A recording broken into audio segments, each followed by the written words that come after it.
مثال کے طور پر میری بیگم نے، میری والدہ نے کوئی بات کہی، ٹھیک ہے، جو کہ لگی. اب یہاں ایک اور بھی چیز ہے نا، یہاں پہ ایک بائسنس بھی ہوتی ہے کہ جو ساس بات کہے گی وہ زیادہ چبھے گی، اگر وہی بات ماں کہے تو نہیں چبھے گی. وہی بات بالکل. اگر کہے تو نہیں دکھے گی، اور اگر وہی بات باپ کہے تو نہیں دکھے گی. وہی بات اگر بھائی کہے تو نہیں دکھے گی. یہ ایک بائسنس بھی ہے نا. تو یہ بھی ایک بیماری وہ ہے، جی. کیڑا پایا جاتا ہے ہمارے ذہن میں. صحیح. اب صحیح. اب ساس نے بات کر دی، بات کوئی اتنی بڑی نہیں تھی. مثال کے طور پر بیٹا یہاں پہ چیزیں کچھ پڑی تھی وہ نظر نہیں آ رہی. مثال کے طور پر جی. انہوں نے پوچھ لیا کہ گھر میں ہے نا.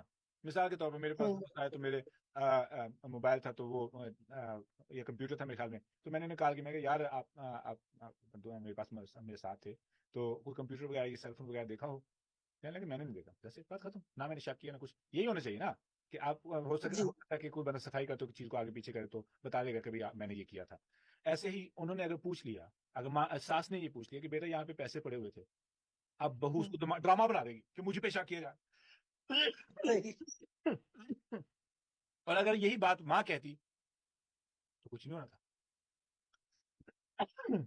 تو یہ بھی ایک بیماری ہے.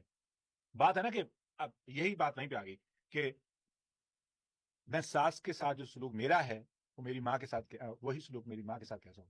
جو باتیں میری ماں کرتی ہے اگر وہی باتیں میری ساس کرے تو میں کیسا ریئیکشن دوں. اگر جو باتیں میری ساس کرتی ہے اگر وہی باتیں میری ماں کرے تو میں کیسا ریئیکٹ کروں گی. تو ظلم نہیں ہوتا ہے بیسیکلی. اب یہ ظلم نہیں تھا جو پوچھا ہے کہ بیٹا یہاں پہ پیسے پڑے ہوئے تھے، لیکن ڈرامہ کرنا ہے تو ڈرامے کے لیے بہترین وجہ ہے